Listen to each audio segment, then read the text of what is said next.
¿Pero qué cambio?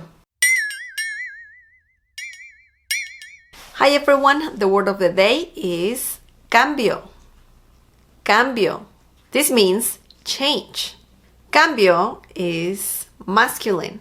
So you can say el cambio or un cambio. The plural form is los cambios or unos cambios. Now let's see a few examples. Disculpe, ¿tiene cambio? Disculpe, ¿tiene cambio? Pero mira, ¿qué cambio? Pero mira, ¿qué cambio? Tengo malas noticias. Hay un cambio de planes.